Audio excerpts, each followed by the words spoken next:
اچھے دوست اور برے دوست کی مثال مصطفیٰ کریم صلی اللہ علیہ وسلم نے ہمیں بتایا کہ فرینڈشپ کا سٹینڈرڈ یعنی دوستی کا معیار کتنا اونچا ہونا چاہیے۔ حضرت ابو موسیٰ اشعری اس حدیث طیبہ کے راوی ہیں جو آپ سنیں گے۔ مشکوٰۃ شریف اور سیاستہ کی بکس میں یہ حدیث طیبہ موجود ہے۔ مصطفیٰ کریم صلی اللہ علیہ وسلم نے مثال دے کر اچھے اور برے دوست کے کردار کو واضح کر دیا۔ ایک چھوٹی سی مثال سے یوں کہیں کہ دریا کو کوزے کے اندر بند کر کے ہمیں سمجھایا۔ مصطفیٰ کریم صلی اللہ علیہ وسلم نے ارشاد فرمایا کہ اچھے دوست کی مثال اس شخص کی طرح ہے جس نے کستوری کا بنڈل مین کی خوشبوؤں والی جیسے پرفیومز ہوتا ہے یا تازہ گلاب کے پھول یا کوئی بھی خوشبو یعنی کستوری کا بنڈل اٹھایا ہوا ہو، اور برے دوست کی مثال دی جیسے لوہار کی بھٹی۔ آپ نے کبھی دیکھا ہو کہ جب لوہے کو کوئی شیپ دینی ہوتی ہے تو آگ کے اندر سے گزارتے ہیں نا، اور وہ جو آگ میں وہ سیدھا ہو رہا ہوتا ہے تو اس کے اوپر سے چنگاریاں اڑ رہی ہوتی ہیں۔ تو سمجھ آ گئی ہوگی، دو مثالیں دی، لیکن یاد رہے کہ اچھے دوست کے 3 کردار محبوب صلی اللہ علیہ وسلم نے بیان کیے۔ آپ نے فرمایا کہ اچھا کستوری والا، اچھی خوشبوؤں والا دوست 3 ہاتھ سے خالی نہیں ہوگا، ایک نہ ایک کام ان میں سے ضرور ہو کر رہے گا۔ کیسے؟ نمبر 1، اگر اس کے پاس اتنا زیادہ ہے، وہ اتنا سخی ہے کہ جیسے ہی آپ اس کے پاس بیٹھے اس نے نوازشات کر دی، اس نے اس خوشبو کا، اس گلاب کے پھول کا، اس پرفیوم کا، یا وہ جو اس کے پاس خوشبو ہے اس کا کچھ حصہ وہ آپ کو دے دیتا ہے، جیسے ایک پرفیوم آپ کو دے دیتا ہے، ایک گلاب کا دستہ آپ کو دے دیتا ہے، تو یہ بھی محرومی تو نہیں ہوئی کہ اس کے پاس جو سوز تھا اس کو بانٹ کے نصف حصہ یا اس کا کچھ حصہ آپ کو دے دیا۔ دوسرا، اگر اس طرف سے دینے کا، سخاوت کا، نواسیات کا سلسلہ تیز نہیں، لیکن آپ کے اندر تڑپ اتنی ہے، آپ کو وہ خوشبو اتنی اچھی لگتی ہے، تو آپ کیا کرتے ہیں؟ اسے قیمتاً خرید لیتے ہیں، آپ اسے بائی کر لیتے ہیں۔ تو کستوری جس وقت موجود ہوگی تو وہ کستوری والا مفت میں تمہیں یا تو دے سکتے یا آپ خرید سکتے ہو۔ یہ 2 ہم نے سیکھے۔ اب تیسری مثال اس کے اندر جو سمجھایا گیا، اگر یہ دونوں صورتیں نہیں، نہ وہ دیتے ہیں نہ آپ خریدتے ہیں، تو پھر بھی خوشبو کا، کستوری کا یہ کمال ہے کہ خود بخود اس کی خوشبو آپ تک پہنچ جاتی ہے۔ اگر دینے والا دیتا نہیں، لینے والا لیتا نہیں، لیکن یہ خوشبو کی اپنی شان ہے، یہ اس خوشبو کی اپنی مہک ہے کہ وہ آپ تک پہنچ جاتی ہے۔ جو اس خوشبو والے بندے کے پاس بیٹھا تھا وہ کستوری کا مالک نہیں تھا، لیکن اس کے پاس جسٹ آ کے بیٹھا تو یہ کستوری والے نے اس کو یا حصہ دے دیا یا اس نے خرید لیا، نہیں تو اس کا فیض پہنچے گا۔ قیامت تک ہمارے لیے ایک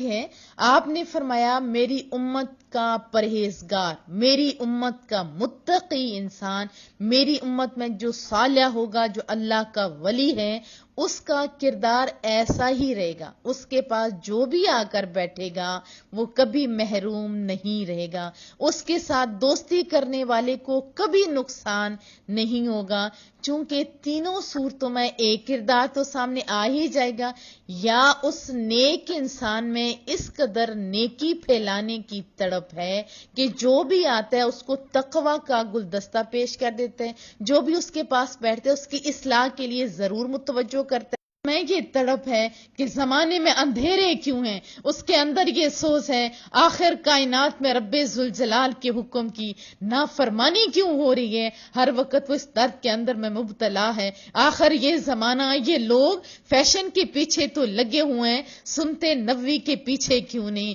سنتے نبوی کو زندہ کیوں نہیں کیا جا رہا، سنتے نبوی کو سیکھنے کی، اپنانے کی، عمل کرنے کی تڑپ کیوں نہیں ہے۔ جب اس میں تڑپ زیادہ ہوگی تو پاس بیٹھنے والے کو وہ خود ہی متوجہ کر کے اس کے دامن کو بھر دے گا، اس کو دوستی کی وہ شمع عطا کر دے گا جس سے دنیا میں اس کا سینہ روشن ہوگا، اور پھر برزخ میں، قبر میں، عقبہ میں، جنت میں اس کا گھر روشن ہو جائے گا۔ سمجھ آگئی ہوگی۔ اور دوسری طرف جو آنے والے، اس میں اتنا شوق بڑھ گیا ہے، پہلے وہ جانتا نہیں تھا، لیکن جب اس خوشبو والے کے پاس بیٹھا، وہ کہتا ہے اگرچہ گھر میں کچھ رہے نہ رہے، یہ خوشبو تو ضرور لینی۔ جیسے ہمارے اندر ہوتی ہے کس چیز کو پانے کی تڑپ ہوتی ہے کہ بس ہم نے لینی ہے،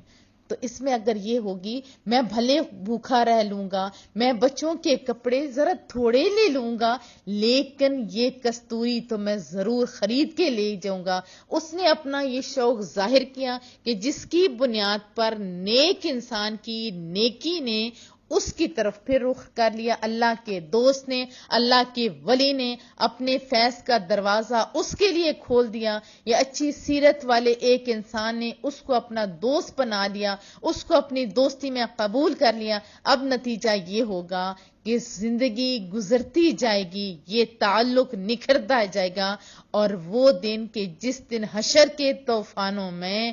گہرے رشتوں کے پیمن ڈھیلے ہو جائیں گے، اور دوستیوں کے جس دن پر خچے اڑ جائیں گے، یہ دوستی بھی اس دن رنگ لا رہی ہوگی، اور اللہ تعالیٰ انہیں سایہ رحمت میں جگہ عطا فرمائے گا۔ بندے میں طلب ہوتی ہے، وہ زیادہ سیکھتا ہے، وہ شکر کرتا ہے کہ اس سے میسر آ گئے، وہ لمحہ لمحہ اس کو کیش کرتا ہے۔ آپ اپنے اندر دیکھیے آپ کے اندر کون سا جذبہ موجود ہے۔ اور تیسری مثال دی کہ اگر وہ اچھا انسان، اس میں اتنی تڑپ نہیں، اور یہ بندہ سیکھنے کا خود کو اہل نہیں سمجھ رہا، اور دوسری طرف یہ اتنا اہل نہیں کہ خود اپنی قابلیت ظاہر کر کے وہ خوشبو لے لے۔ آپ نے فرمایا یہ خوشبو کی، یہ کستوری کی اپنی شان ہے کہ وہ دماغ کو ضرور معطر کر کے چھوڑتی ہے، لہذا نیکی کا اپنا ایک ذائقہ ہے، نیکی کی اپنی ایک لذت ہے۔ خدا کی قسم آج کے زمانے میں بھی یہ تجربے کی بات ہے، جس شخص کو یہ سمجھا جا رہا تھا کہ وہ بڑا فاسق ہے، فاجر ہے، غلط عورت ہے، اس کا دین کے ساتھ کوئی تعلق نہیں ہے، وہ ایمانیات اور یقینیات سے شاید بالکل بے بہرا ہے، لیکن ایک بات نے اس کی زندگی میں انقلاب برپا کر دیا کہ قرآن و سنت کو سننے کے بعد اس کے رونگٹے کھڑے ہو گئے۔ یہ انسان کے اندر ایسی صلاحیت موجود ہے کہ جس وقت تھوڑی سی اس کی تشنگی بجھتی ہے، اس کی روح سے راب ہوتی ہے، وہ خود متوجہ ہوتا ہے، اور یہ کمال ہے اس نیکی کی خوشبو کا، یہ کمال ہے محبت الہی کا، یہ کمال ہے محبت مصطفیٰ کا، کہ جس وقت اس کا تھوڑا سا حصہ بندے کو میسر آتا ہے، بندہ بے چین ہو کے خود زیادہ کے حصول کے لیے متوجہ ہو جاتا ہے، جس کے نتیجے میں اس کی دوستی کا معیار بلند ہو جاتا ہے۔ ہمارے مدرسے کی ایک لڑکی تھی جو اب ٹیچر ہے، نام میں اس کا نہیں لیتی، وہ آئی تھی اپنی بیکار سی بچی کو داخلہ دلوانے کے لیے۔ ہم نے نیا نیا ادارہ اس ٹائم شروع کیا تھا، تو اس نے بڑے فخر سے کہا تھا کہ میں تو کچھ ہوں تھوڑی بہت پڑھی ہوئی، لیکن یہ میری اور بچیاں بڑی لائق اور قابل ہیں، یہ بیکار ہے، تو میں نے کہا اس کو مدرسے میں ڈال دیتی ہوں۔ دوسری بیٹیوں پہ فخر کر رہی تھی، اور ادارے کے بارے میں، اور اس کا بڑا عجیب انداز تھا، اور اس کا فیشن، اس کا انداز میں بتا نہیں سکتی ایسا تھا، لیکن بعد میں جب ہمارے ادارے میں آئی، ہمارے پاس وہ بیٹھی رہی، اللہ کے اس پہ فضل ہوا، اس قرآن کریم کی برکت ہوئی، وہ لے کے بیکار بیٹی کو آئی تھی، لیکن رب کی شان دیکھیے کہ اس نے کہا کہ اس میں تو میں بھی آنا چاہتی ہوں، وہ جو میری بچیاں سائنس پڑھ رہی ہیں، وہ میری جو قابل بچیاں، میں ان کو بھی لانا چاہتی ہوں۔ اس کی 5 بیٹیاں تھیں، یقین مانیے کہ اس نے 5 بیٹیوں کو اس سکول میں، اس ہمارے ادارے میں عالمہ بنایا، حافظات بنایا، اور خود ماشاءاللہ ابھی عالمہ ہیں۔ جب وہ فیشن سے، جب وہ اور طریقے کے جیسے اس کا انداز تھا، اس سے لوٹ کے ادھر آئی، اس کو اس خوشبو کا اتنا زیادہ، ہمارے زبان میں چسکا کہتے ہیں نا، لذت آئی کہ اس نے پورے خاندان کو ہمارے ادارے میں داخل کروایا، اور گھر گھر کے اندر جا کے اس نے برائی کو ختم کرنے کی کوشش کی اور اس کو دیکھے لوگ ادھر آئے کہ کیا وجہ ہے کہ اس طرح یہ بدل سکتی ہے تو ہم کیوں نہیں.